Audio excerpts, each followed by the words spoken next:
Palmolive Soap, Your Beauty Hope, and Luster Cream Shampoo for soft, glamorous dream girl hair bring you Our Miss Brooks, starring Eve Arden.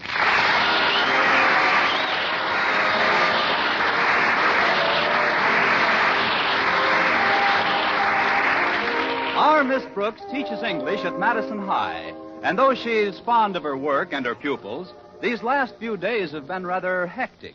In fact, she's even had to neglect her favorite faculty member, biology teacher Philip Boynton. And when I have to neglect Mr. Boynton, you can be sure things are hectic. Of course, like most scientific men, he's rather preoccupied. But he doesn't spend all his time looking at frogs and white mice in his laboratory. No, indeed. Every Friday he goes to the zoo and looks at frogs and white mice. But in spite of his apparent absorption in scientific matters, I can't help feeling that deep down underneath, there's a definite lack of interest in me. But I keep trying. Now, take this past week, for example. I had to get the midterm examinations ready, but I wanted desperately to get my work done by Thursday afternoon so I could keep a date we had for that evening. But maybe I'd better start at the beginning. Thursday morning, my landlady, Mrs. Davis, woke me promptly at 7:30. Oh, Connie, it's 7:30. You've got to get up. Come on in, Mrs. Davis. Time to rise and shine, my dear. Oh, I may rise, but you'll have to get your own shine. I'm glad you got me up on time, though. Maybe I can make up a few questions before my first class. I don't think you should do anything before you finish your work at school. You've been going at this midterm examination too hard, Connie. I don't like to scare you, but I'm worried about your health. Oh, it's sweet of you to take such an interest in me, Mrs. Davis, but work doesn't bother me. I'm healthy as a horse. Well, just the same, overwork isn't good for anyone, even a horse. You wouldn't want to get gray around the mane, would you? Oh. Heaven forfend. But I figured I'll be all right if I keep my fetlock shampooed regularly. Luster cream shampooed, that is.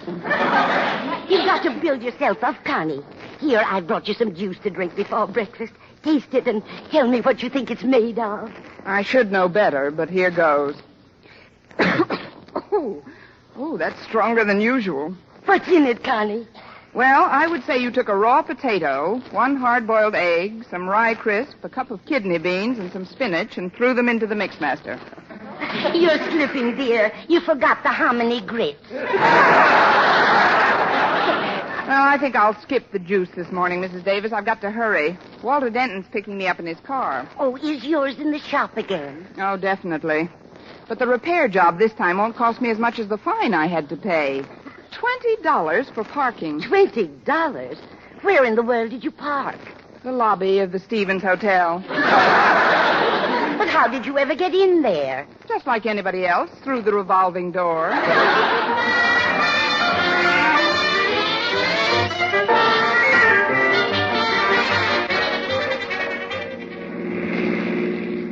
I'm glad you picked me up early, Walter. I've got some work to get done before my first class. Oh, that's all right, Miss Brooks. Glad to be of service. But did you say you've got work to do before your first class? Yes, Walter, I'm preparing questions for your midterm exams. It's rather difficult getting the right ones. Well, if I may make a suggestion, why don't you forget about the difficult questions and think up the simple ones? That would make it easier on you, wouldn't it? Yes, but frankly, I question your motives. I wasn't thinking of myself, Miss Brooks. It's just that I've been looking at you while I'm driving here out of the corner of my eye, sort of, and, well, you... Walter, look out for that truck! Oh! Sorry. Guess I looked out of the wrong corner. Anyway, I've noticed that you've changed a little. Changed, Walter? Yeah. I remember when you first got to Madison High, Miss Brooks. You were so vibrant. You were actually pulsating with life and energy, and, well, gosh, you always seem to be sort of shimmering. And that's not all. I come in 6 delicious flavors. I'm not kidding, Miss Brooks. You've got to watch your step. How long do you think the bloom of youth will cling to your cheeks? It's all according to how you put it on, Walter. I hope you don't think I'm being too personal, Miss Brooks, but as I look at you, I can't help thinking of something. What's that? Did you ever drive out in the country and come to an old deserted pasture? Well... And did you ever see at the end of the pasture One lonely old horse with sad brown eyes staring over the fence rail. I knew I should have shampooed those fetlocks. I'm not comparing you to a horse, Miss Brooks. I know, Walter. I'm not fast enough. Now, it's just the look the horse gets in his eye when he's all worn out. As if to say, I've done my work, and now I'm old. Just an old, tired, beat-up, lonely horse with nothing to show for my years of faithful service. It's his own fault. When he was young, he probably made a man's neck out of himself.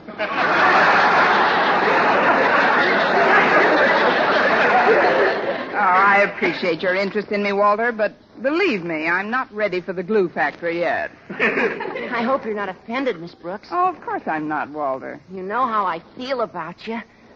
Gosh, I think you're a thoroughbred. I mean, I just don't want you to get run down. I won't, Walter. I'm used to hard work. I've been working since I was a young girl. Really? I didn't think they let girls work way back in those days. That is, what kind of work did you do then? I helped my mother mostly. They had mothers in those days, too. What did you do for your mother? While Father was out hunting dinner, I used to help clean up our cave. You sound a little sore, Miss Brooks. Oh, don't be silly, Walter. Why should I be sore? Well, the way I word things sometimes, it's a little unfortunate. Like the stuff about the horse and all. I know you meant it for my own good. Forget it, Walter. I have. Well, here we are. I'll find a place to park, Miss Brooks. You go ahead. Thanks, Walter. Oh, before you go, Yes, Miss Brooks? got a piece of sugar?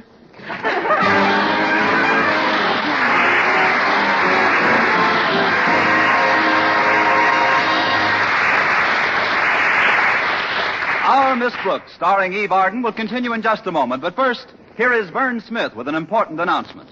Palmolive Soap is giving away prizes worth $67,000. A grand prize of $25,000 in one lump sum or $100 a month for life. And that's not all. There are over 2,000 prizes in Palmolive's big treasure chest contest. Ford sedans, Westinghouse laundromats, From Silver Fox scarves, Toastmaster toasters. and it's easy to enter. Complete the last line of this jingle. A fresher, brighter-looking skin is something I would like to win. I'll get Palmolive soap today.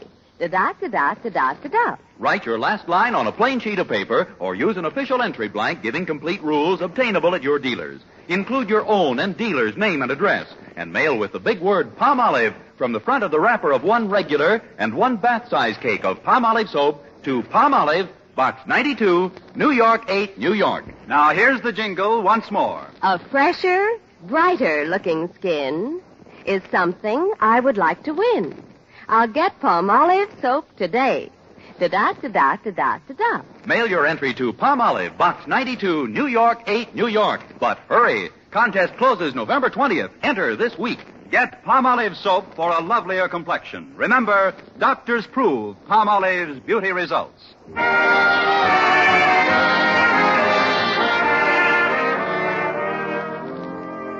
Daddy, you're the principal of this school, and you've got to do something about it. About what, Harriet? About what I've been talking about. Miss Brooks overworking. I was talking to Walter Denton, and he told me that Mrs. Davis told him that Miss Brooks is just killing herself. But, Harriet, Now, one way to scare a woman into doing something, or not doing something for that matter, is to make her think she's losing her looks.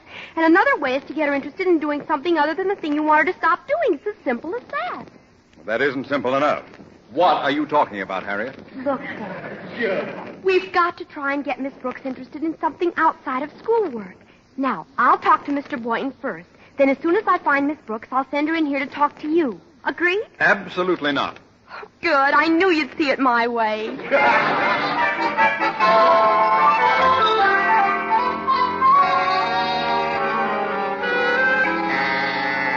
That's the end of the period, boys and girls. Class dismissed. Miss Brooks, could I talk to you for a minute? Certainly, Harriet. Come on up to my desk. Miss Brooks, as one woman to another, I'd like the privilege of being frank with you. Go ahead, Harriet. Well, you're working too hard, Miss Brooks, and it's beginning to show. Where? Oh, I don't mean you're falling apart physically or anything. It's just your attitude. Since these midterm exams have to be written, You're almost constantly preoccupied. You don't seem to have your old sparkle and crackle. Oh, great. Now I'm a bowl of cereal. I know conditions in school are pretty awful nowadays, and, well, you've got a big load to pull. Here we go again. Idiot, Miss Brooks. There's a look you get sometimes, like a... Oh, don't say it, Harriet. Oh, I wouldn't hurt your feelings for the world, Miss Brooks. There's nothing really radically wrong with you. It's just that you're taking this exam too seriously. Why, I noticed you yesterday in the cafeteria with Mr. Boynton. He just seemed to nibble at your food. Oh, that's just to make Mr. Boynton feel at home. He's very fond of rabbits, you know. You should forget about work when you're at lunch. Today I want you to relax. Sit down at that table and really tie the feed bag on. I'll cut those fetlocks off, that's what I'll do. Oh, by the way, Miss Brooks, Daddy would like to see you in his office. Mr. Conklin? What does he want to see me about, Harriet? Well, I'm sure I don't know. Maybe as principal of this school, he feels it's his duty to keep his teachers happy. Of course, you've got to know how to handle Daddy. What do you mean, Harriet? Just take the bit in your teeth and don't let him drive you too hard. Okay.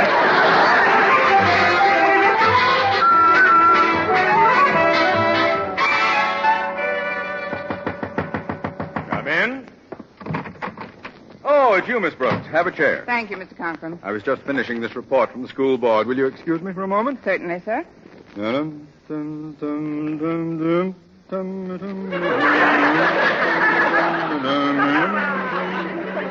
Oh, she is so.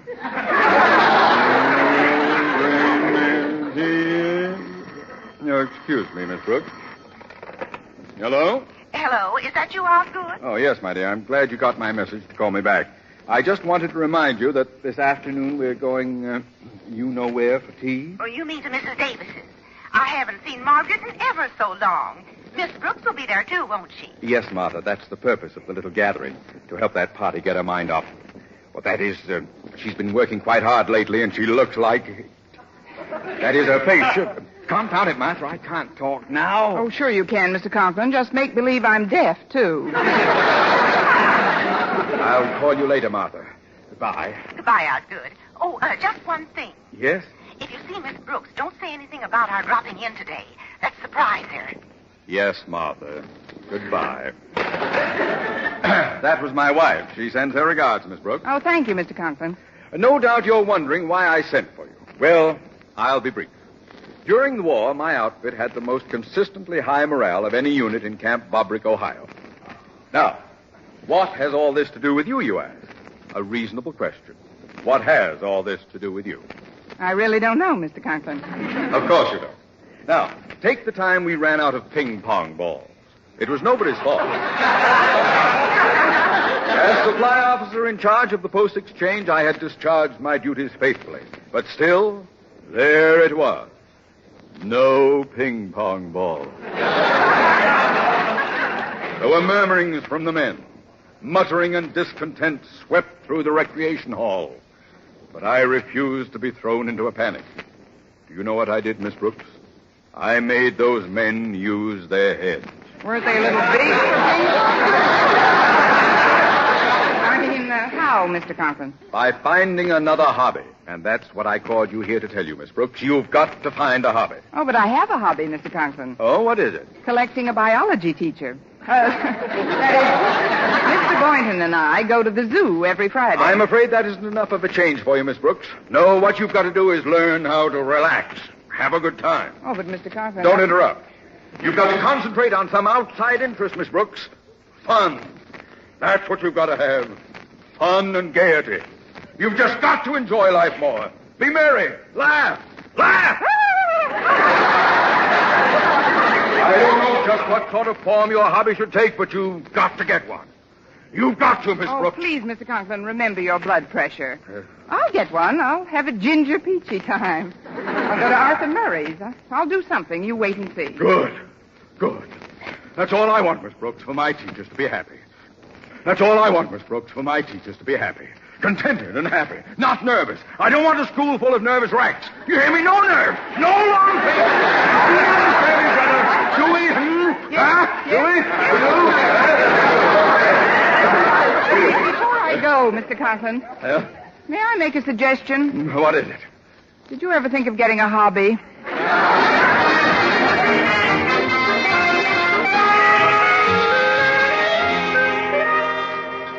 The cafeteria is pretty crowded today, Miss Brooks. I don't know how you managed to get this table. Oh, it wasn't hard, Mr. Boynton. I just told the two students who were sitting here I'd flunk them if they didn't leave. Oh, you wouldn't do that, Miss Brooks. No, not actually. I'll get our lunch, Miss Brooks. Just tell me what you want. Oh, I'll go along. It's fun to shove the little tray along the little railing. Gives me a feeling of power. No, I'd rather you sit here and take it easy. I've noticed how hard you've been working, Miss Brooks, and now that I see you, there's something in your eyes lately that, well, I can't be specific, but they just seem to say... All these years of faithful service, and what have I got to show for it? Exactly. Mm-hmm. I know you've got to get your exam questions set, but the race isn't always to the swift. You've been whipping yourself terribly. Oh, fine. Now I'm my own jockey.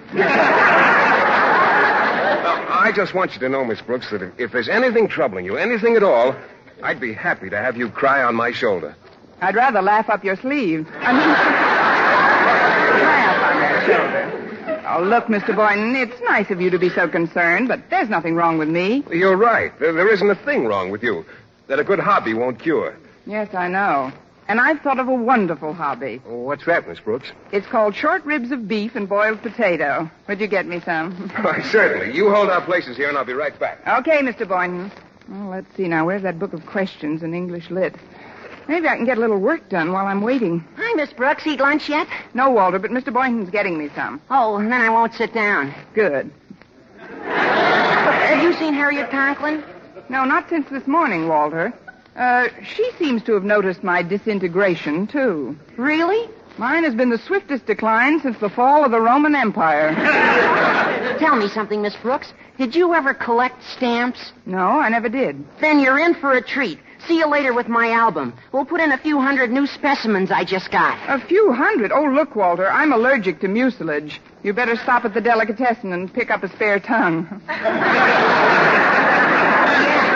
Well, so long, Miss Brooks. I'll see you after school. So long, Walter.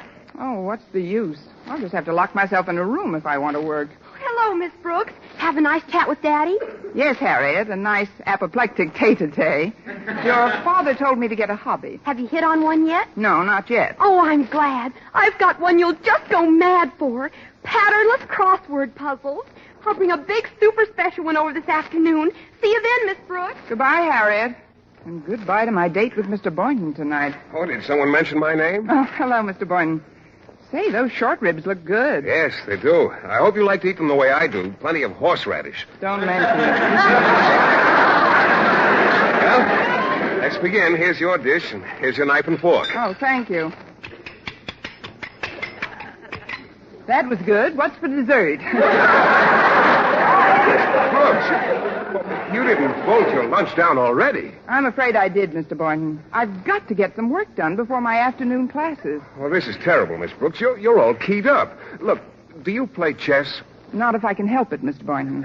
Well, I'm not very good at it, but it's wonderful relaxation. I'd be happy to teach you if you... Yes, well, some other time, Mr. Boynton. Now, if you'll just hand me my check. Oh, that's all right, Miss Brooks. I'll pay your check for you. Oh, thanks, Mr. Boynton. You can give me the money later on.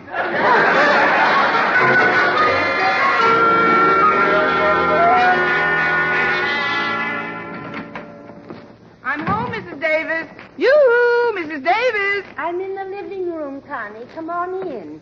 Well, I didn't get much of my test prepared at school, Mrs. Davis, so I've got to get to work right That can wait. I've got the yarn right here and 2 sets of extra-large needles. Just look at them. My seconds will call on you at dawn. What in the world are those foils for, Mrs. Davis? I'm going to teach you to knit. With this equipment, it won't be any time at all before you have yourself a nice Afghan. I don't want myself a nice Afghan. Give me an American boy every time. Knitting is just wonderful for the nerves, Connie. Just sit right here and help me roll this skein into a ball. Oh, but Mrs. Davis, I do it for you, Connie. Oh, all right. What do I do first? Just hold your hands about 6 inches apart. That's the girl. Now I'll start winding. Around and around and around and around and around and around and around and around and around and around and around and around and around. Why, what's the matter, Connie? Nothing. I just wanted to break the monotony. Now tell the truth, Connie. Isn't this fun? Oh, yes, indeed. This is more fun than drawing your fingernail over a slate. Now that we've got a ball, I'll show you how to cast on. Okay. What did you say, dear? Oh, it's the cat. Go away, Minerva. We're busy. Maybe she wants some milk. No, she just had her lunch. I made it for her myself. Maybe she wants some bicarbonate. Now, the first thing we do is catch the yarn onto one needle. So, like this, and like this.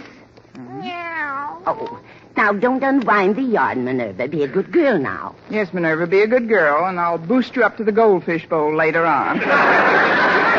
Look, Mrs. Davis, if it's all the same to you, let's let Minerva knit for a while, and I'll play with the ball. You'll catch on to it in no time, Connie. Oh, I really must get some work done. If you'll excuse me, I'd like to go into the dining room. I can spread my reference books out on the table there. Very well, Connie. We'll do some more knitting, but the dining room? Oh, I knew there was something I forgot. You better get in there right away, Connie. You've got company. That's what I like, prompt messages. Well, hello. Well, I guess I beat you home, Miss Brooks. I guess you did, Mr. Boynton. So did I, Miss Brooks. Harriet, did you two come over together? Yes, we did. Oh. I drove him. All this and Walter, too? Well, now that we're all here, suppose we all keep nice and quiet while I do some work. Oh, you can work later, Miss Brooks. Here, I've got the board all set up. Let me show you how to play chess. So go ahead, Miss Brooks. I'll start sorting my stamps and looking for prize specimens to show you. And I'll get a crossword puzzle started so it won't be too difficult Oh, for but you. listen, The first row, here, these little ones here are pawns. They move 1 or 2 spaces forward. I know the moves of the pieces, Mr. Boynton, but honestly, Well, I let's just don't play have... one game, Miss Brooks. I'll go first. There. Now, don't rush yourself. Chess is a very patient, easy-going game. Have you got a clean handkerchief, Miss Brooks? I have to clean my magnifying glass. Here you are, Walter. Oh, Miss Brooks, Yes, Harriet? what's a 6-letter word for horse? Have you tried BROOKS? Oh, I've got an EQUINE. Look at this sesquicentennial Dutch Guiana, Miss Brooks. You can tell by the cancellation it's legitimate. Oh, look through the glass. Oh, very pretty, Walter. It's your move, Miss Brooks. What? Oh, the game. I'll just go here. Oh, here's a funny coincidence, Miss Brooks. I need a 6-letter word for hobby. MURDER. Boy, look at this one. I'll bet there aren't 3 like it in the whole country. Is that good? I'll get it. Hello, Margaret. Well, Martha Conklin, and all good. Hello, Margaret. Where's the hobby room? Oh. We're in the dining room here, Osgood. Come along, folks. Here we are. Miss Brooks, guess who's here? Dr. Gallup looking for a new hobby. Mr. and Mrs. Conklin. Well, let's not waste any time. We'll get right down to our hobbies. I brought over a bag of toys to be fixed for Christmas. I do this work every year. And I help Mrs. Conklin with my portable carpentry set. May I set my vise up over here? Oh, yes, Mr. Conklin, of course. I'll just dump these toys out on the table, if I may. There we are. That's not a legal move, Miss Brooks. Well, I was just... Oh, the chess game. I'm sorry, Mr. Boynton. I'll take it back. I'll move my knight instead. There. This will do you a world of good, Miss Brooks. Give her a broken toy to fix up, Martha. Think you'd like to stuff a few dolls, Miss Brooks? I just love to stuff a few dolls, Mr. Conklin. Before you do that, Miss Brooks, take this glass and look at this early Cameroon. What's a 4-letter word for purgatory? Harriet. Well, that's got 7 letters. Oh, you mean Harriet. The knight can only go 2 squares vertical and 1 diagonal. Oh, look at this cute little mechanical man. He can walk and everything. I'll just wind him up. Give me some of those pool toys to plane down, Martha. Here you are, dear. Are you having fun, Miss Brooks? Oh, loads, Mrs. Conklin, but would you call the little mechanical man back? He's biting my knitting needles. His electric drill's a beauty. Oh, I think it was a wonderful idea, Daddy, our having a hobby afternoon together. Oh, so do I, Osgood. It's so entertaining. Sure takes your mind off things. I'd better saw some of this down here. What do you mean, Mr. Boynton? The knight can only move 2 squares vertical. Oh, here's an awfully cute little wagon. It'll be as good as new when we fix the bell. There. Martha, could you show me that new drop stitch you mentioned last week on the phone? Oh, that wasn't a drop stitch, Margaret. That was a cable, I believe. These loose nails will never do. Never do. Motor seems to be broken on this. You can tell by the shape of the printing that this isn't genuine. Let her work for Billy go. This horn is fine now. A little more planing and drilling should do it.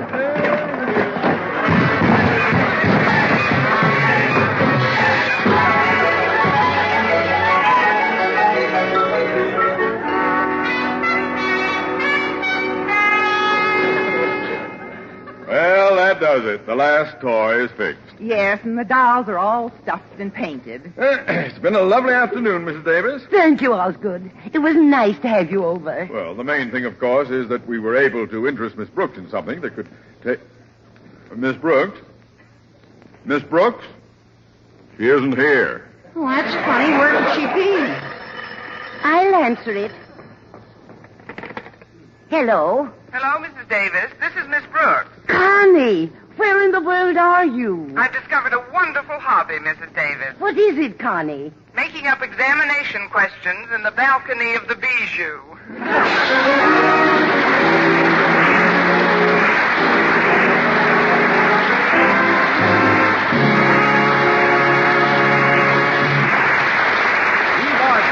Our Miss Brooks returns in just a moment, but first... Dream girl, beautiful luster cream girl. Tonight, show him how much lovelier your hair can look after a Luster Cream shampoo. Only Luster Cream brings you Kay Daumit's magic formula blend of secret ingredients plus gentle lanolin. Gives loveliness lather even in hardest water. Glamorizes your hair as you wash it. Luster Cream, not a soap, not a liquid, but a dainty cream shampoo. Leaves hair fragrantly clean, free of loose dandruff, glistening with sheen, soft, manageable. Gives new beauty to all hairdos or permanents. 4-ounce jar, $1. Smaller sizes, either tubes or jars. Tonight, try Luster Cream shampoo and be a Dream girl, beautiful luster cream girl. You owe your crowning glory to a luster cream shampoo. And now, once again, here is our Miss Brooks. Well, I didn't get many questions done, but I did see Rita Hayworth in Loves of Carmen. I knew, of course, that with the examination questions still to be done, I'd have to cancel my date with Mr. Boynton. But that was almost inevitable from the beginning. When I finally reached home, I knew I'd have to buckle down. So I headed right to the dining room, opened the door, and turned on the light. Of course, you can move the night too horizontal. Why, Mr. Boynton, if I'd known you were still here, I'd never have turned the lights on.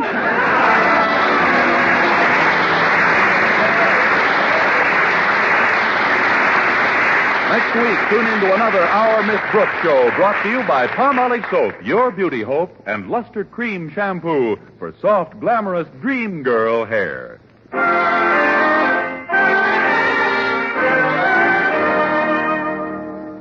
Dentists know what cleans teeth best. And over 4,000 dentists say Colgate Tooth Powder with a 2-minute routine gets teeth sparkling and super clean. So to remove dull film and get your teeth shining clean, just brush teeth 2 minutes morning and night with Colgate Tooth Powder. Brush inside, outside, and biting surfaces. Always brush away from the gums. See how quickly this gets teeth naturally bright. It removes dull film that improper brushing misses. And Colgate Tooth Powder also sweetens your breath. Try it. Buy Colgate Tooth Powder today.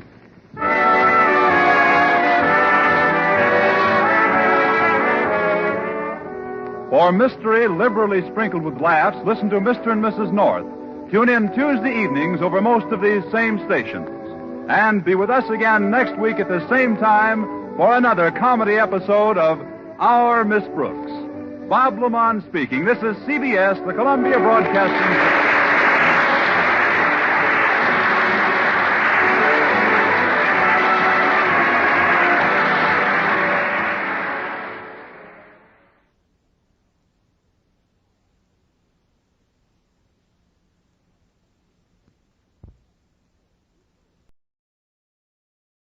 Palmolive Soap, your beauty hope, and Luster Cream Shampoo for soft, glamorous dream girl hair bring you Our Miss Brooks, starring Eve Arden.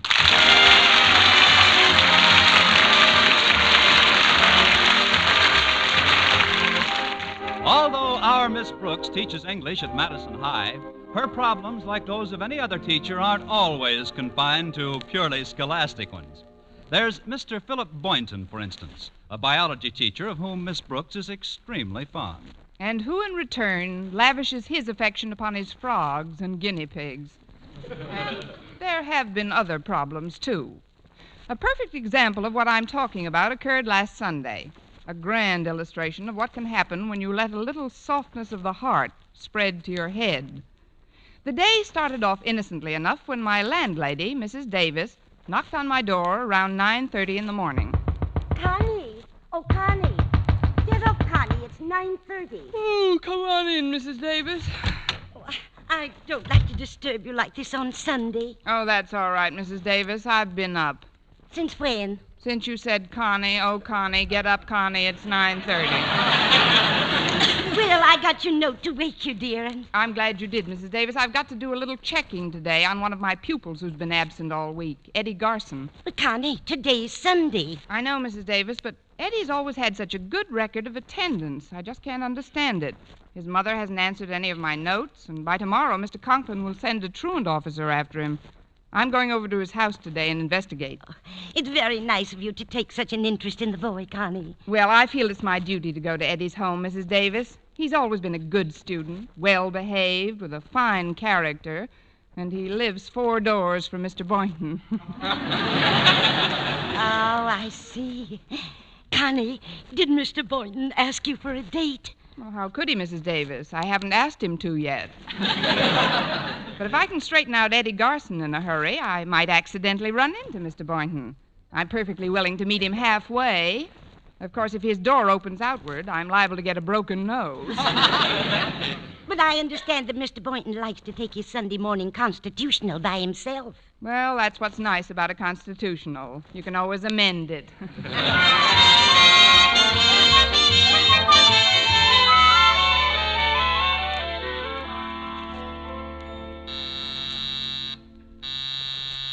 Coming.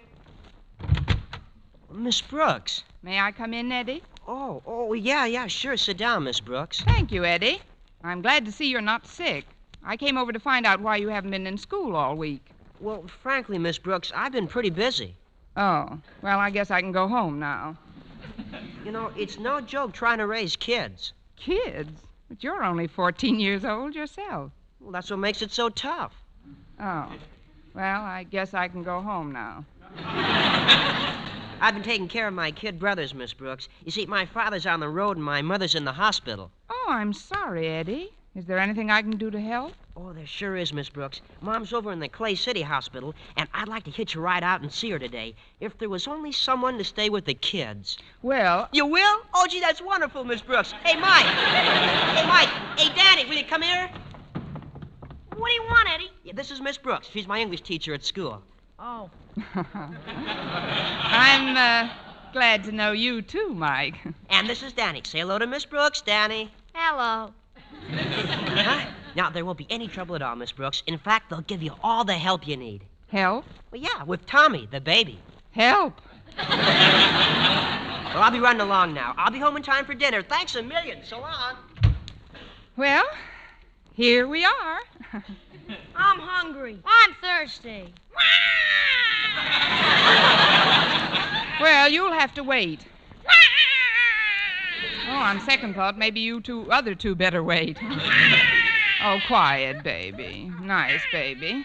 Your mother will be home soon. Oh, dear. How does your mother keep him quiet? You gotta tell him a story. Yeah, you gotta tell him a story. All right, I'll tell you a story. Once upon a time... He heard that one. He's pretty blasé for a child his age. Anyway, once there were 3 bears. You thought I'd tell him that, old chestnut? Give her a chance, Danny. She might put a switch on it.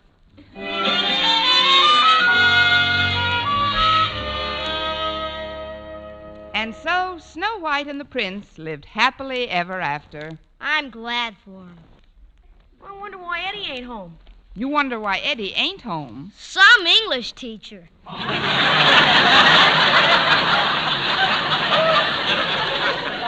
You know, I never in my life hit a child, and this is the first time I ever wondered why. Eddie should have been back by now, though. It's after 7. I'm hungry. I'm thirsty. Well, I'll get you something to eat and drink in a minute. Quiet, Tommy.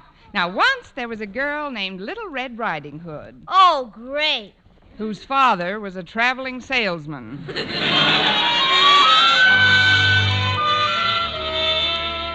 And the glass slipper fit right over Cinderella's foot.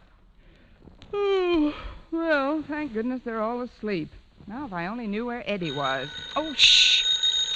Hello? Hello, Miss Brooks. Well, gee, I had a wonderful visit with my mother, thanks to you. Oh, I'm glad, Eddie, but where are you now? Well, I'm still in Clay City, Miss Brooks, with some friends of mother's. The doctor said she can go home tomorrow, and if you'll just stay with the kids overnight... Oh, but Eddie, I haven't got any, We're one of mother's. Well, gee, I sure appreciate this, Miss Brooks. I'll see you tomorrow. Oh, well, it's in a good cause. I'm hungry. I'm thirsty. Once there were 3 little pigs. Let's not bring personalities into this.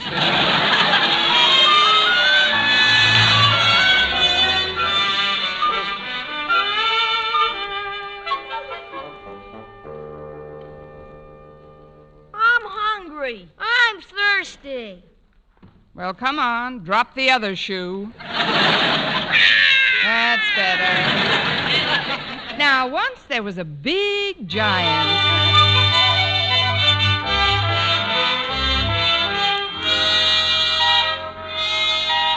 Oh, what a horrible night. Let's see now. I better see what's in the kitchen before Hungry, Thirsty, and Screamy wake up. Oh, there's not a thing in the cupboards. I better call Mrs. Davis. If they'll only stay quiet for a few more minutes.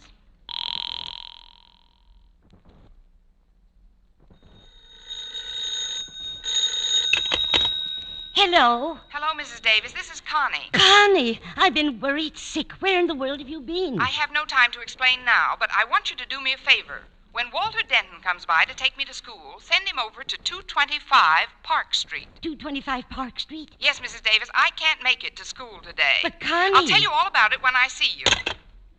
This is mysterious. Not going to school on Monday morning. I'd better call Mr. Conklin. I'll just tell him that Connie is sick and... Hello? Hello. Is that you, Osgood? This is Mr. Conklin speaking. Yes. This is Margaret Davis Osgood, and I just want to tell you that Miss Brooks won't be in school today. She doesn't feel well. Doesn't feel well? What's the matter with her? I really don't know, Osgood. I just know she's quite indisposed. Oh, I'm sorry to hear that, Mrs. Davis. You always get indisposed on Monday. What's that, Osgood? Tell Miss Brooks to take care of herself. Goodbye. He didn't sound very concerned. If I were you, Connie, I wouldn't go in until I... Well, who am I talking to? She's not even home. What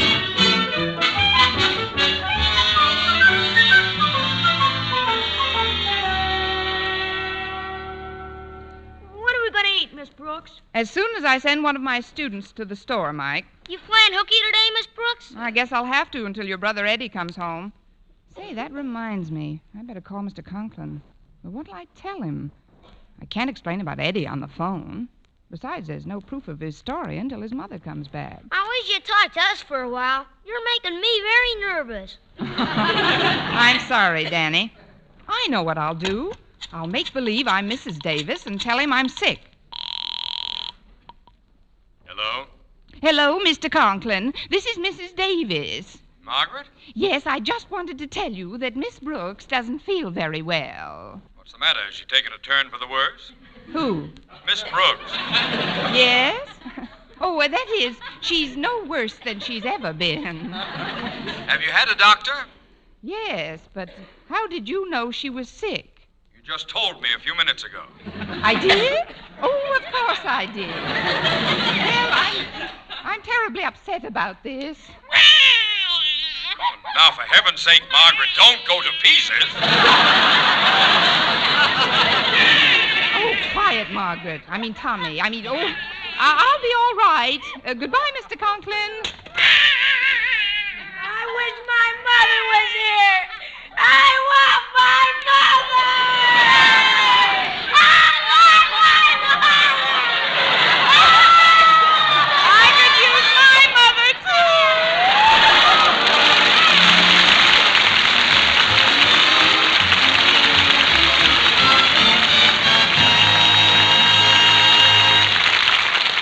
Our Miss Brooks, starring Eve Arden, will continue in just a moment. But first, here is Vern Smith with an important announcement.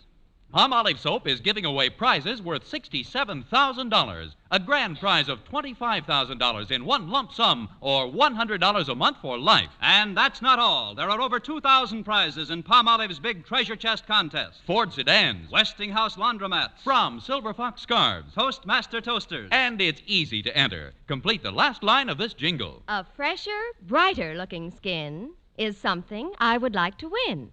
I'll get Palmolive soap today. Da-da-da-da-da-da-da-da. Write your last line on a plain sheet of paper or use an official entry blank giving complete rules obtainable at your dealers. Include your own and dealer's name and address, and mail with the big word Palmolive from the front of the wrapper of one regular and one bath-size cake of Palmolive soap to Palmolive, Box 92, New York 8, New York. Now, here's the jingle once more. A fresher, brighter-looking skin is something I would like to win. I'll get Palmolive soap today. Da-da-da-da-da-da-da. Mail your entry to Palmolive, Box 92, New York 8, New York. But hurry, your last chance. Contest closes next Saturday. Get Palmolive soap for a lovelier complexion. Remember, doctors prove Palmolive's beauty results.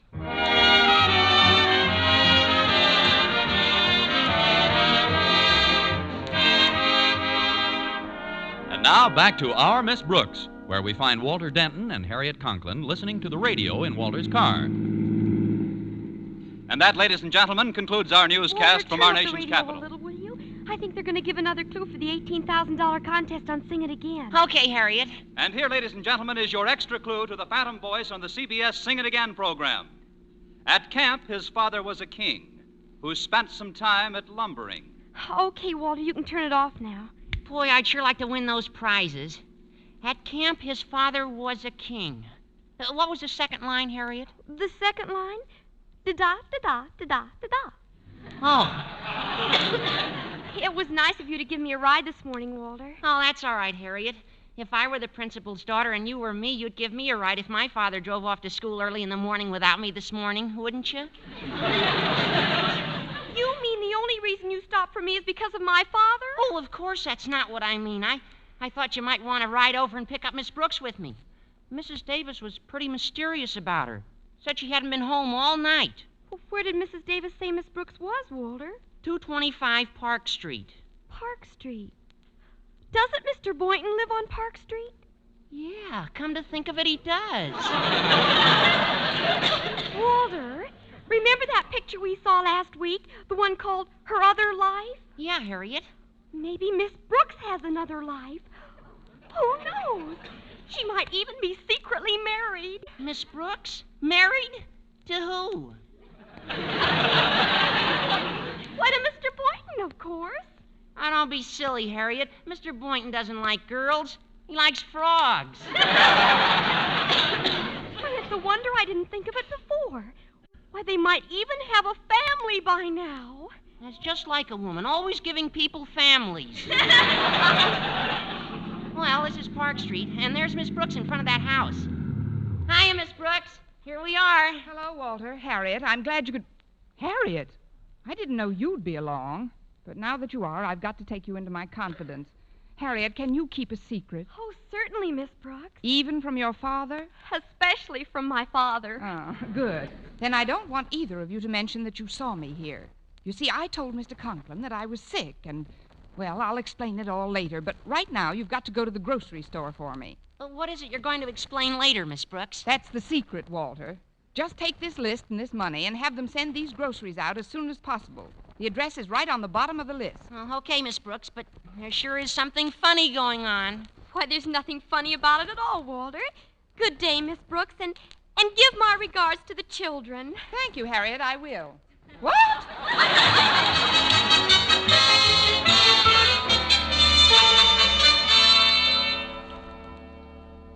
Now, do you believe me, Walter? Look at this order we've just given. 4 bottles of milk, 1 dozen cans of strained vegetables, 2 chocolate milkshake bars, a large box of pablum, and some Swyback. That sure is suspicious, all right. Nobody eats Swyback if they're not married. Look who just came into the store, Walter. Oh, it's Mr. Boynton. Hiya, Mr. Boynton. Oh, it's Walter Denton and Harriet. How are you today? We're fine, Mr. Boynton. How are you all? Oh, well, as could be expected, we're anticipating a blessed event at any time now. Another one? Well, yes. Of course, Patricia has quite a big family now. She's even changing her name. Oh, yes, Patricia's one of my favorite frogs. Oh. Those bundles look pretty heavy, Walter. Can I give you a hand with one of them? Oh, yeah, thanks, Mr. Boynton. We just bought them for Miss Brooks. Miss Brooks? Well, why didn't she come down herself? Oh, she looked pretty upset when we saw her last, Mr. Boynton. Here, you better take both of these bundles and get right over there. Me? But get right over where? I guess you never heard of 225 Park Street? Park Street? I live on Park Street. Harriet, he says he lives on Park Street. Oh, come along, Walter. We'll be late for school. Don't worry, Mr. Boynton. Your secret is safe with us. Yeah, I think it's wonderful.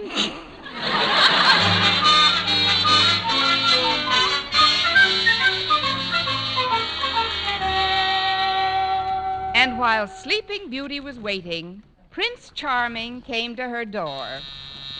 Come in, Prince. It's the doorbell. I guess you got carried away by the story. It should happen to me. At last, the groceries. Hello, Miss Brooks. And Mr. Boynton right behind them. Come in, won't you? He's a big one, ain't he? Ain't he? There she goes again. Miss Brooks, who are these... Children will do, High Pockets. Oh, they're terribly bright. Now, boys, run to the kitchen and play with the meat cleaver until lunch is ready. All right. But please make it snappy, because I'm hungry. And I'm thirsty. Oh, did you have to turn that on? Oh, excuse me, Mr. Boynton. There, little baby. There. Shh. Oh, I guess I'll have to pick him up. No. Miss Brooks, I don't want to pry, but where did all these children come from? Why, any biology teacher knows that. The stork.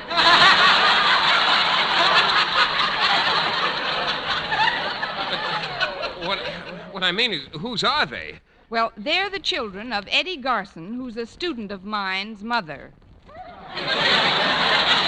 What? Which their father is a traveling salesman. Miss Brooks, I'm afraid you're upset. Oh, well, of course I am. You'd be upset, too, if you had breakfast crying and 3 children cooking on the stove. Well, isn't there anything I can do to help? Yes, there certainly is, Mr. Boynton. You can help me get this house tidied up before Eddie brings his mother home from the hospital. Oh, but, Miss Brooks, I've got to go to school. You're smart enough now. In some ways.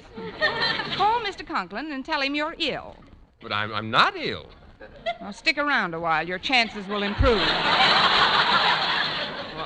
I don't know what this is all about, Miss Brooks, but if you're in trouble, the least I can do is stand by and lend a hand.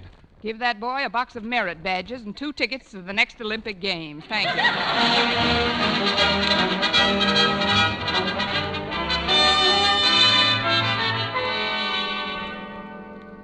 No doubt you're wondering why I summoned you two to my office, Harriet. Well, yes, Mr. Conklin. I was speaking to my daughter.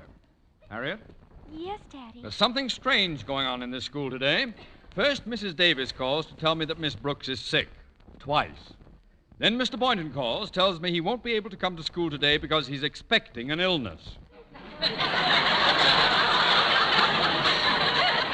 And then, while I was conducting both their classes, I catch my own daughter receiving a note from this Scallywag? From this scallywag. Thank you, Denton.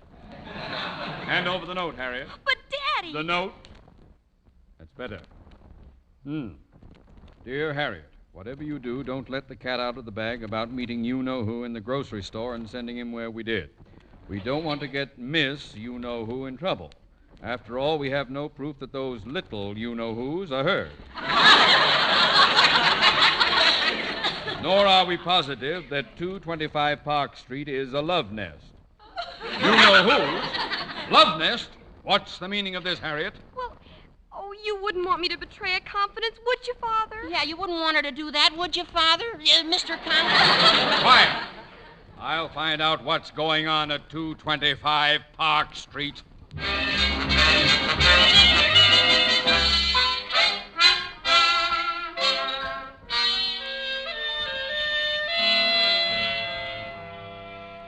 Well, Mr. Boynton, did you enjoy your lunch? Oh, yes, indeed, Miss Brooks. And you know something? Seeing you taking care of those children and then tucking them in for their nap after lunch made me feel that this is where you belong.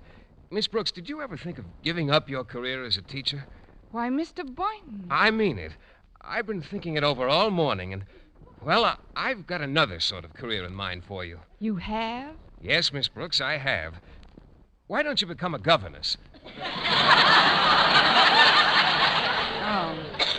Well, I'll tell you what, Mr. Boynton. I'll become a governess when you become a governor. Oh, it's been fun trying to help you out this morning, Miss Brooks. I hope I have been of some assistance with the children. Oh, you've been a tremendous help, Mr. Boynton. They would never have gone to bed so quickly if you hadn't told them that fascinating story about the African tsetse fly. Oh, it was nothing, really. Nothing, he said. It had everything. Humor, pathos, sleeping sickness. Now, if you'll excuse me, I'd like to wash the luncheon dishes. No, you sit right where you are, Miss Brooks. I'm going to do those luncheon dishes myself. Oh, but Mr. Boynton... No, I'll have them done in a jiffy. Picture you upon my knee, just okay. tea for two and two for three, me for you and you for me alone. Tom, ti-tom, ti-tom, ti-tom, ti-tom, ti-tom. Oh, I hope that's Eddie and his mother. Be right there. We will raise a family, a boy for you, a girl for me. Oh! Mr. Conklin. What's going on here, Miss Brooks? I was under the impression that you were sick. I was. I am. What a coincidence you're meeting me here at the doctor's. Did you say the doctor's? He's an obstetrician. What? I don't think I helped my case any. Well, everything's all set, Miss Brooks. Mr. Conklin! Good afternoon, Mr. Boynton. I suppose you're here visiting the doctor, too? Oh, of course. He's expecting tadpoles. It's my sinuses, Mr. Conklin. Oh, well, you've certainly come to the right place for treatment. An obstetrician should do them a world of good. Now, see here, you two. I know this is no doctor's office. You know what I think? I think you two are secretly married, and this is your love nest. Love nest? Love nest? Love nest? Love nest? Who are these? Where did they come from? Now, please, Mr. Conklin, remember your blood pressure. He turns an interesting color, doesn't he? Now, see here, you little... I don't know what you are, or who you are, or... Oh, please. Your type when I was silent pictures. Now, get back in your room, you two. Sit down, Mr. Conklin, and take it easy. But, Miss Brooks, you promised us another story. Get back in your room, or I will kill you. Come on, Mike. He's turned on us. Oh, now, please let me explain, Mr. Conklin. Very well, Miss Brooks. Everyone's entitled to a hearing before he's hanged. That's what I like, an open mind. Now, you see, sir, Mr. Boynton and I were just taking care of these children until their mother comes back from the hospital. That's right, Mr. Conklin. It was an emergency. Yes. It's all well and good, but why did you lie to me? Well, it would have been hard to explain on the phone, Mr. Conklin. And besides, I didn't want Eddie Garson to get in trouble. He's been absent all week taking care of his little brothers. A very touching story, Miss Brooks. I don't doubt that your motives were of the highest, but I can't run a school that way. Miss Brooks, unless you're in your classroom for the afternoon session, you had better look elsewhere for employment. Oh, that must be Eddie now. I'll get it. Eddie, I thought you'd never get... Where's your mother? Well, she's paying the cab, Miss Brooks. She'll be right in. The doctor says she's fine. Oh, good. Then she'll be able to take care of her family again, and I can get back to school. Oh, no, you can't, Miss Brooks. We need you more than ever now. Look, in this blanket here, a brand new baby brother. Once upon a time, there was a governess named Connie Brooks.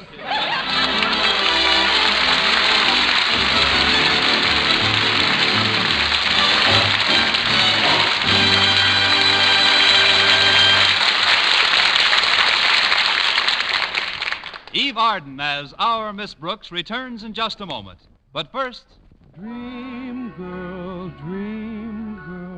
beautiful luster cream girl. Tonight, show him how much lovelier your hair can look after a Luster Cream shampoo. Only Luster Cream brings you Kay Daumit's magic formula blend of secret ingredients plus gentle lanolin. Gives loveliness lather even in hardest water. Glamorizes your hair as you wash it. Luster Cream. Not a soap, not a liquid, but a dainty cream shampoo. Leaves hair fragrantly clean, free of loose dandruff, glistening with sheen. Soft, manageable. Gives new beauty to all hairdos or permanents. 4-ounce jar, $1. Smaller sizes, either tubes or jars. Tonight, try Luster Cream Shampoo and be a Dream girl, beautiful luster cream girl.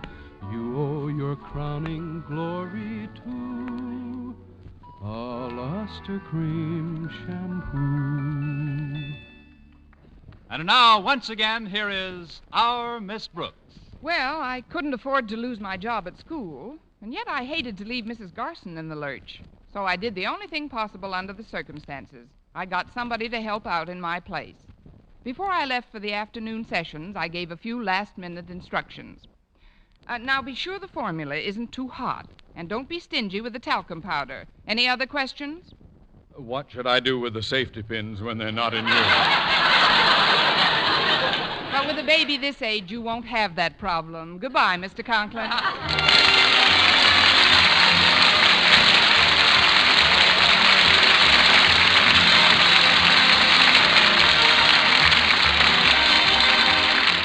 Next week, tune into another Our Miss Brooks show, brought to you by Palmolive Soap, your beauty hope, and Luster Cream Shampoo for soft, glamorous dream girl hair. Our Miss Brooks, starring Eve Arden, is produced by Larry Burns. Written and directed by Al Lewis with music by Wilbur Hatch. Mr. Boynton was played by Jeff Chandler. Mr. Conklin by Gail Gordon. Others in tonight's cast were Jane Morgan, Dick Crenna, Gloria McMillan, Tommy Cook, Sandra Gould, Bobby Ellis, and Jeff Silver.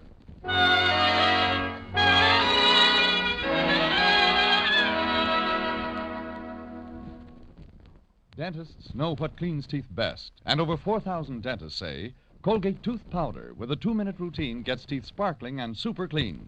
So to remove dull film and get your teeth shining clean, just brush teeth 2 minutes morning and night with Colgate tooth powder. Brush inside, outside, and biting surfaces. Always brush away from the gums. See how quickly this gets teeth naturally bright. It removes dull film that improper brushing misses. And Colgate tooth powder also sweetens your breath. Try it.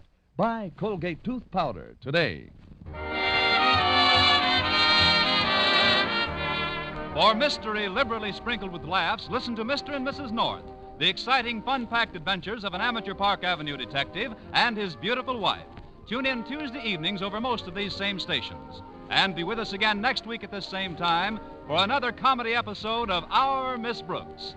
Bob Lamont speaking. This is CBS, the Columbia Broadcasting System.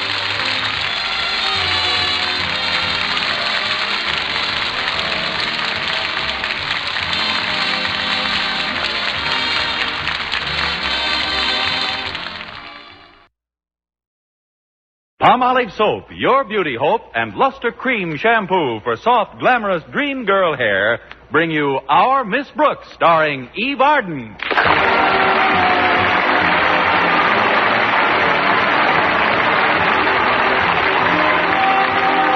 Our Miss Brooks teaches English at Madison High School. And although one day in the life of a school teacher is pretty much the same as the next, at night well, perhaps we'd better let Connie Brooks speak for herself. Although one day in the life of a school teacher is pretty much the same as the next, at night you wish you were dead. Not that I'm bored. How could I be with Mr. Philip Boynton teaching biology at Madison? Of course, every new frog he gets in his laboratory represents an arch rival. But I shouldn't complain. It gives me an added interest in life. Each morning before I get out of bed, I look down to see if I'm getting webbed feet. Somehow, ever since we've been on the faculty together, Mr. Boynton just doesn't seem to think of me as a woman. I can't quite understand that, because when I think of Mr. Boynton, I always think of me as a woman. And I almost always think of Mr. Boynton, or dream about him. Like the other morning, around 7:25. Oh, of course, Philip. I'd love to go dancing with you. When will you come for me? That's quick work. Connie, it's me, Connie. May I come in? Oh, it's Mrs. Davis. Come in, Mrs. Davis. I thought I'd wake you before your alarm clock went off. It's so loud and nerve-wracking. Oh, I'm pretty used to it by now, Mrs. Davis.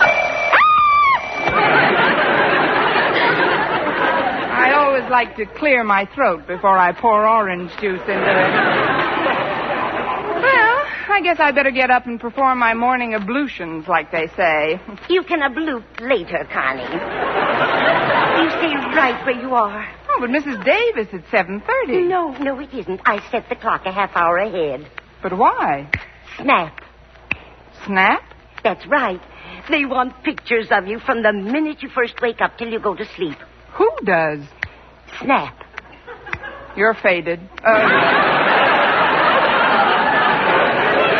What is all this about, Mrs. Davis? Snap is a magazine, Connie. Some time ago, I read that they were looking for the ideal American teacher for an interview.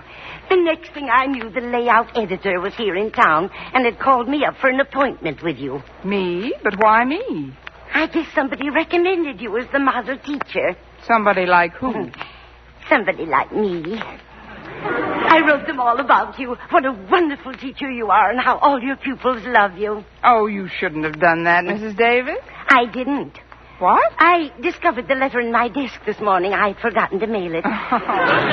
So it must have been somebody else who... Oh, here they are, Connie. They've been waiting in the living room. Oh, but Mrs. Davis, I'm not dressed. Come on in, folks. Snap's the school teacher. Where is the little lady? Ah, here she is. Well, and not such a little lady after all. Tootsie's reached all the way over the end of the bed. Those are my stockings hanging over the rail.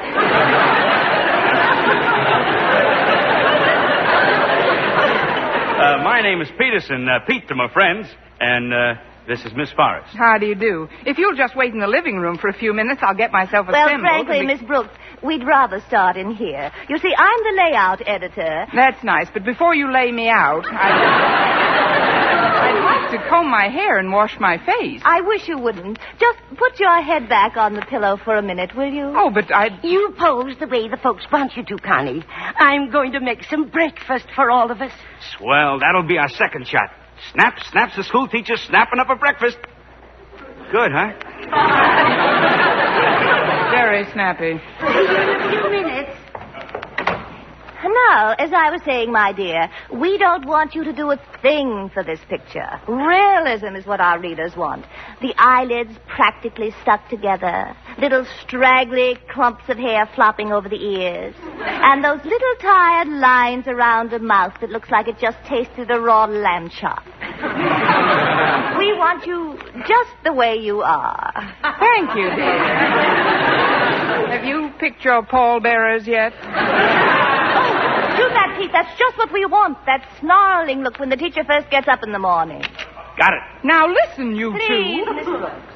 We're going to be together all day. It'll be much more pleasant for all of us if you cooperate. Well, it isn't that I don't want to cooperate. It's just that I don't like to have my picture taken without a little makeup.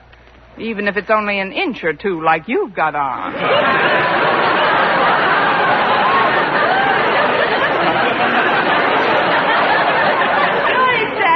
A little, aren't you? I use very little makeup. A dab here and a dab there. Here a dab, there a dab, everywhere a dab. No, Miss Forrest, I'm not sure I really want this spread. I know, dear, but when a woman reaches a certain age, some spread is inevitable. Oh! You mean in the magazine? Oh, yes. Well, let's talk about it after breakfast. I'm starved. Good. Will you join us at the table, or do you want your saucer of milk on the back fence?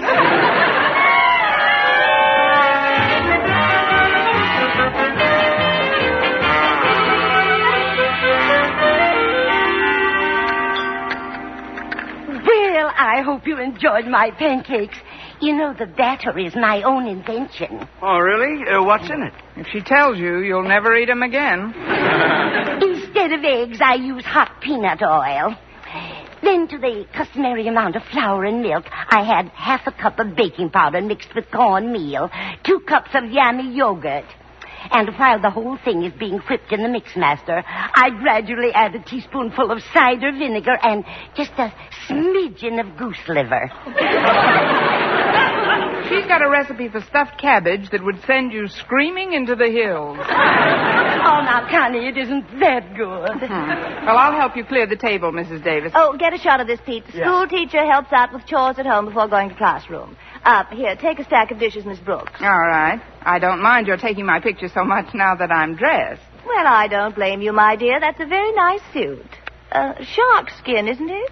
Yes, it is. It's such durable material. One can tell at a glance that it's worn you for years. You're very observant. It would be a shame to see those great big eyes of yours closed for a while. I think maybe you'd better get somebody else for these pictures. But, Connie, think of the prestige it will give you at school. It will? Of course. Everybody making a fuss over you. Why, I bet it would make even Mr. Boynton sit up and beg. Mr. Boynton? The school mascot. He's a schnauzer. Don't try to pet him because he snaps. What? Oh, never mind. Don't worry about it. I've changed my mind. You can take all the pictures you want. Oh, that must be Walter Denton. He said he'd pick me up this morning. Oh, that's right. Your car is in the repair shop again, isn't it, Connie? Oh, you own a car, Miss Brooks? Yes, I do. Well, what kind of a car? Well, I had a brand new 49 Hudson, but I didn't want to show off, so I traded it for a 32 Stutz.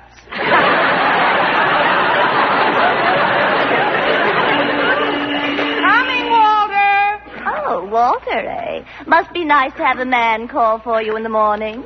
Who is he? The well-known absent-minded professor? No, dear. This one's more your type. Oh? 16 years old, and he can't run very fast.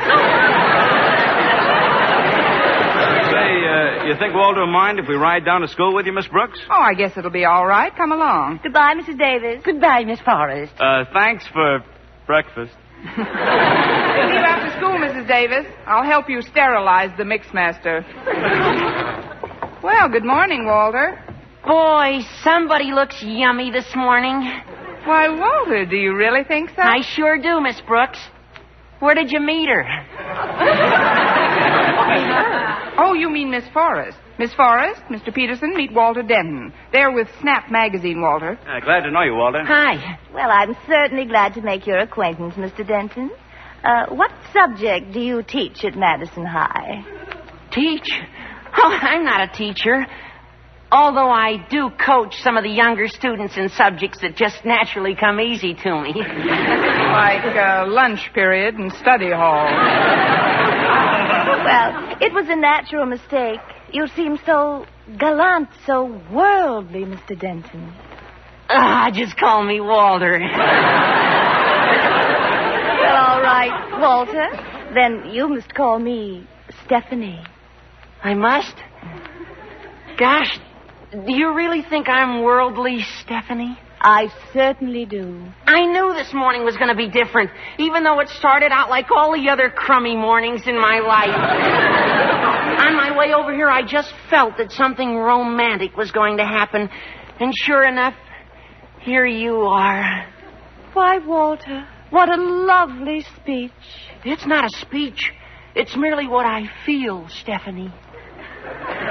Shall we go to school now, Walter, or just stay here in the Casbah?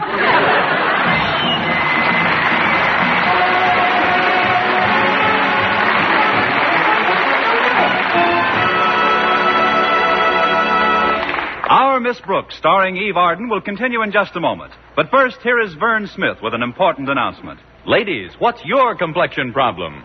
My skin's so dingy. Mine's oily. My skin's dull, coarse-looking. For a lovelier complexion, you must stop improper cleansing. Instead, use Palmolive soap the way doctors advised. Leading skin specialists have now proved the Palmolive plan, using nothing but Palmolive soap, can bring fresher, brighter complexions. Yes, regardless of age, type of skin, or previous beauty care. Now, here's what these doctors advise. Wash your face with Palmolive soap. Massaging for 1 minute with Palmolive's soft, lovely lather. This cleansing massage brings your skin Palmolive soap's full beautifying effect. Rinse. Do this 3 times a day for 14 days. It's that simple. But remember, 36 doctors, leading skin specialists, advise this way for 1,285 women with all types of skin. Dry, oily, normal, young, older. And prove this plan, using Palmolive alone, nothing else, really works for 2 out of 3. So for a lovelier complexion, forget all other beauty care. Instead, do as these doctors advised. Use Palmolive for a fresher, brighter complexion. For loveliness all over, use big, thrifty bath-size Palmolive in your tub or shower.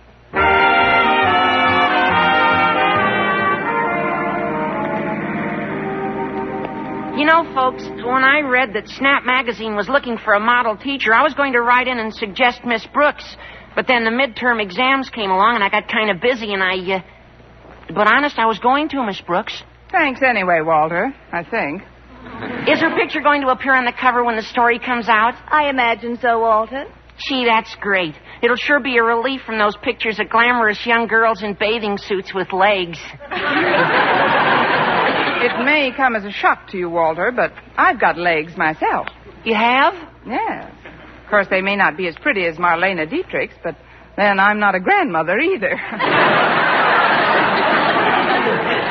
You're not? Now, look, rancid one. Maybe we'd better change the subject. Miss Forrest, Stephanie, after you get through taking pictures of Miss Brooks at school, you ought to get some at the faculty-student malt hop this afternoon. Malt hop? Well, the faculty call it a tea dance, but we call it a malt hop because it's held in Weber's malt shop. Well, sounds fascinating. Yeah, they serve a wonderful malt there. Their slogan is, "Our malts are too thick to sip through a straw. You have to eat it with a spoon." Some of them are even too thick to eat with a spoon. Some of them are even too thick to dance in. We've got a swell jukebox and a cute little dance floor. Before we get to school, Stephanie, I'd like to ask you, could you... She would and she could, and she'll be there 10 minutes ahead of you. Well, Miss Brooks, you sound a little put out. You weren't by any chance expecting Walter to ask you to the hop. Me? Oh, heck no. I go with a girl. Why, Walter, I'm surprised at you. What do you think Miss Brooks is? A blackboard eraser with teeth. Gee, I didn't mean to hurt your feelings, Miss Brooks. No, you didn't, Walter. I'm used to it. I was just wondering about Harriet Conklin. Didn't you have a date with her for this afternoon? Oh, sure, but there was nothing definite about it. I merely asked her if she wanted to go to the hop, and she said yes. Oh. I didn't know it was that tentative. I guess you're going to the dance with Mr. Boynton, huh, Miss Brooks? Oh, did they let schnauzers in? Schnauzers? Oh, it was just a joke, Walter. I referred to Mr. Boynton as our mascot. He's really the biology teacher at Madison, Miss Forrest. And what a teacher. Boy, is he good looking. Oh, really, Walter? Yeah, he's tall, dark, handsome. Stoop-shouldered, knock-kneed, cross-eyed. Hey, isn't this the school? Oh, yeah, I almost passed it. Yes, I was looking at somebody on my right. Well, if you'll just turn your head, Walter, you'll see Harriet approaching on your left. Good morning, Walter. Miss Brooks. Oh, I didn't know you had passengers. Oh, this is Miss Forrest and Mr. Peterson, Harriet. They're here from Snap Magazine. How do you do? Hi. If you'll excuse me, I'd like to get some atmosphere shots of the campus. Oh, yes, do that, Pete. Snap has picked Miss Brooks as the model American teacher. Oh, that's wonderful, Miss Brooks. And what a coincidence. Coincidence, Harriet? Yes. When I read about it, I sat right down and wrote them a letter recommending you. Well, thank you, Harriet. But of all the silly things to do, I forgot to put a stamp on it. It just came back the other day. That's just like a child of your age, Harriet. What do you mean, child, Walter? You see, Stephanie, this is the infant I allow to toddle at my heels when I'm not involved with some more glamorous creature like yourself. Walter Denton, what's gotten into you? On this crummy morning, Walter's become a man of the world. Well, I'd better find a place to park. All those that want to better get out here, Miss Brooks. You little hinter, you. Well, I'll go with you, Walter, and then walk you back to school. I was hoping you would.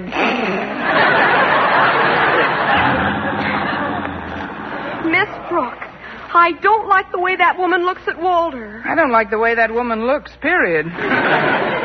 She certainly is chic, in a cobra-like sort of way. Has she seen Mr. Boynton yet? Bite your tongue, girl.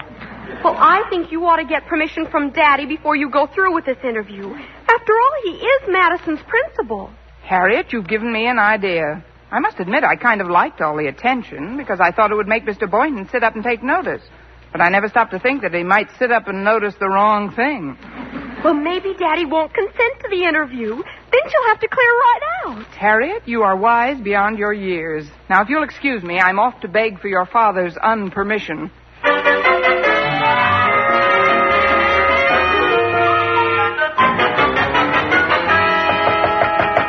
Come in. Could I talk to you for a moment, Mr. Conklin? I'm all ears, Miss Brooks. Yes.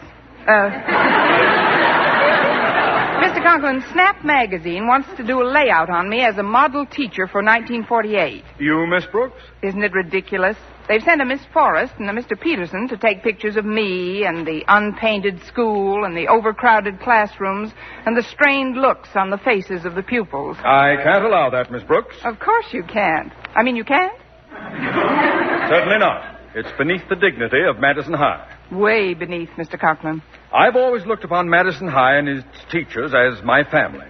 And it's the first rule of a family that its problems be kept to itself. Strictly to itself. We should not hang out our wash for every Tom, Dick, and Harry to see. Tom, Dick, and Harry should not see our wash, no. It won't do you any good to argue, Miss Brooks. I've made up my mind. Publicity is nothing but a cheap parasitic device designed to prey on the unfettered appetites of the unsuspecting. Publicity is... Excuse me, the door was open, so... Oh, you must be Mr. Conklin. I've been looking forward to meeting you, Mr. Conklin. I'm Stephanie Forrest of Snap Magazine.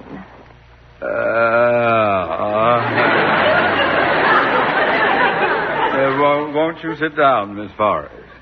I'll be with you in a moment.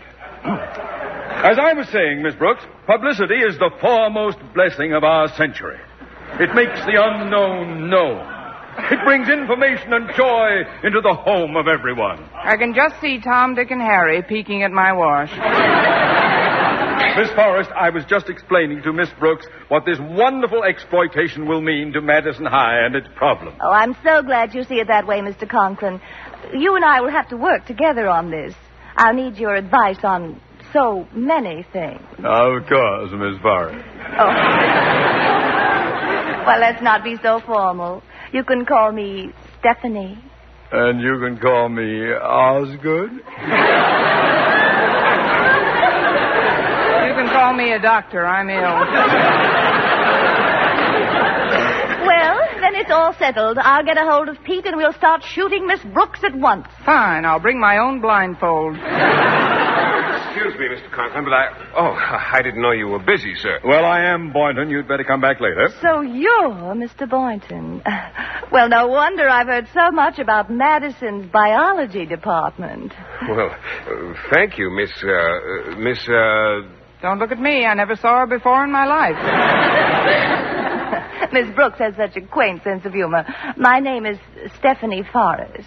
But you can call her Miss Forrest, if you want to live to see your frogs again. Oh, what's that, Miss Brooks? Never mind Miss Brooks now, Boynton. What do you mean now? Miss Brooks, will you stop mumbling?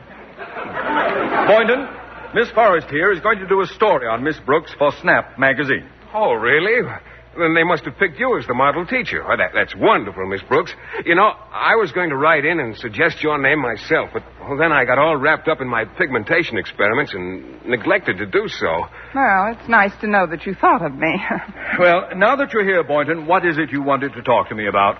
Well, sir, it's something I need for my guinea pigs, but I'd rather talk to you when you're alone. Oh, come now, Mr. Boynton. You mustn't keep anything back from a reporter. What is it you need for the creatures, Boynton? I'd rather not say in mixed company, sir. Oh, come now. We're over 21. Some of us are way over.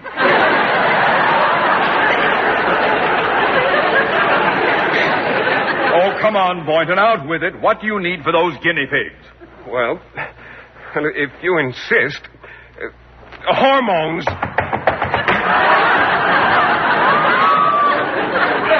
Well, that's peculiar behavior. You ran right out of the room. Well, I guess I'd better be running along too, Mr. Conklin. Just a minute, Miss Forrest. Shouldn't we give the quarry a few minutes head start? Right you are. Now.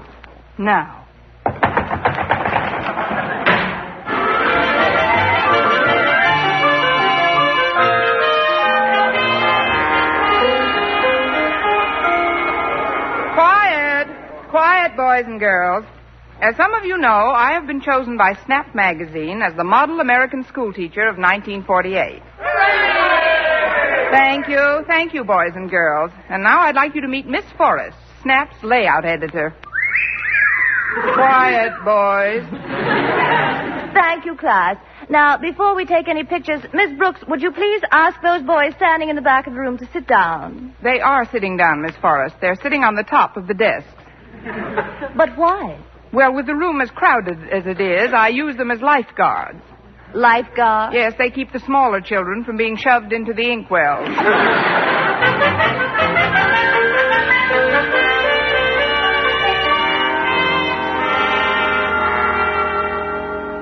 Snap magazine sits in while Miss Constance Brooks acts as faculty advisor. Philosophy Club will now come to order. Miss Brooks, I must be fixing your makeup between classes. You're making yourself look like a feature school teacher. Just that so many school teachers I've met bear such a marked resemblance to human beings. Well, we'll just stick a few pencils in your hair and throw a little chalk dust on your suit. There, that's better. Now, just continue as if I weren't here. That'll be a pleasure. Now, let's get on with the meeting, Walter. Yes, ma'am. Our subject is, should a high school graduate turn to teaching as a career? But what I mean, Miss Brooks, is in the face of our inflated economy, what security is there in the teaching profession? Well, Walter, the way I figure it is this. When I first started to teach school, $1 was worth $1. Last year, $1 was worth 60 cents, and this year it's worth 40 cents. So if I were earning more, I'd be getting poorer all the time. Thus, by being a school teacher, I'm actually saving for a rainy day.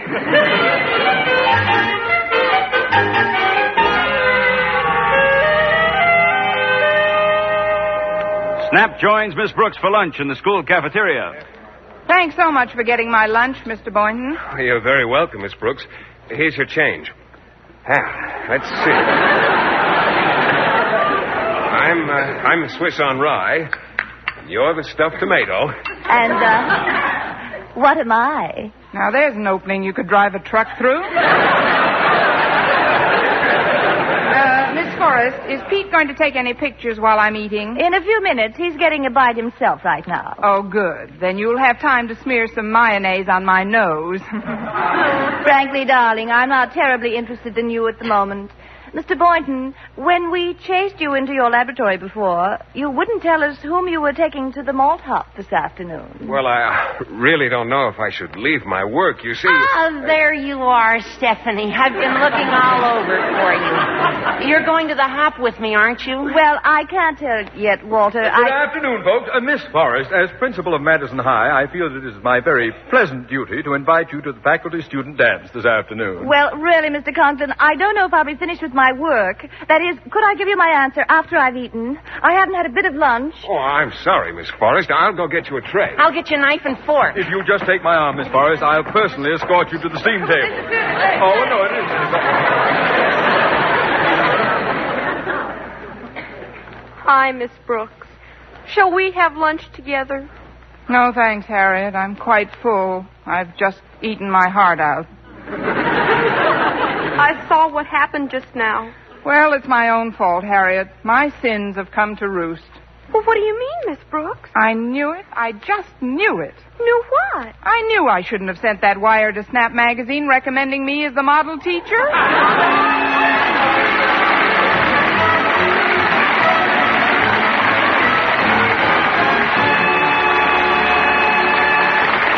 Eve Arden as our Miss Brooks returns in just a moment. But first... Dream girl, beautiful luster cream girl. Tonight, show him how much lovelier your hair can look after a Luster Cream shampoo. Only Luster Cream brings you Kay Dumit's magic formula blend of secret ingredients plus gentle lanolin. Gives loveliness lather even in hardest water. Glamorizes your hair as you wash it. Luster Cream, not a soap, not a liquid, but a dainty cream shampoo. Leaves hair fragrantly clean, free of loose dandruff, glistening with sheen, soft, manageable. Gives new beauty to all hairdos or permanents. 4-ounce jar, $1. Smaller sizes, either tubes or jars. Tonight, try Luster Cream shampoo and be a Dream girl, beautiful luster cream girl. You owe your crowning glory to a luster cream shampoo. And now, once again, here is our Miss Brooks. Well, things didn't work out quite as badly as I expected they would. Right before the dance, one of Mr. Boynton's guinea pigs had a blessed event. Triplets, in fact. And Mr. Boynton couldn't find a sitter for them anywhere. So he didn't even attend the hop. Walter Denton was kept in after school by his history teacher, and after a couple of dances with Mr. Conklin, Stephanie Forrest packed up her equipment, packed up Pete, and packed us in. Not long after that, I was sitting in the cafeteria one day when Walter rushed over all excited. Miss Brooks, it's out. Snap Magazine with a 4-page spread of you as America's model teacher. Let's see that, Walter. Here, I've got it open to the story. Oh, I'll read the story later. How about the cover? Is my picture on it? Well, it says Portrait of Model School Teacher, Miss Brooks, but here, you better look for yourself. How do you like that Stephanie Forrest? A blackboard eraser with teeth.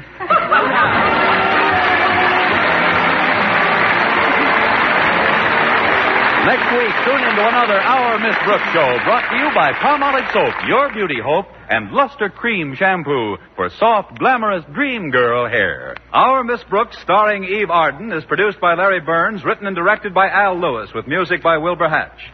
Mr. Boynton is played by Jeff Chandler, Mr. Conklin by Gail Gordon. Others in tonight's cast were Jane Morgan, Dick Crenna, Gloria McMillan, Mary Jane Croft, and Jack Crucian.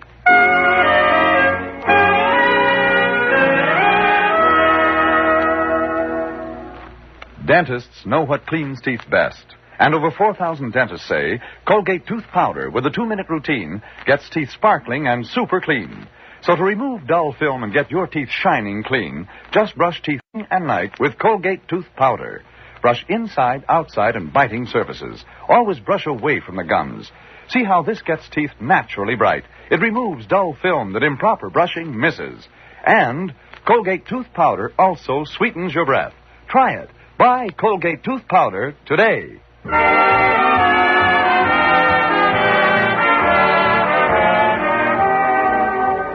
For mystery liberally sprinkled with laughs, listen to Mr. and Mrs. North, the exciting, fun-packed adventures of an amateur Park Avenue detective and his beautiful wife. Tune in Tuesday evenings over most of these same stations. And be with us again next week at this same time for another comedy episode of Our Miss Brooks. Bob Lamont speaking. This is CBS, where 99 million people gather every week, the Columbia Broadcasting System.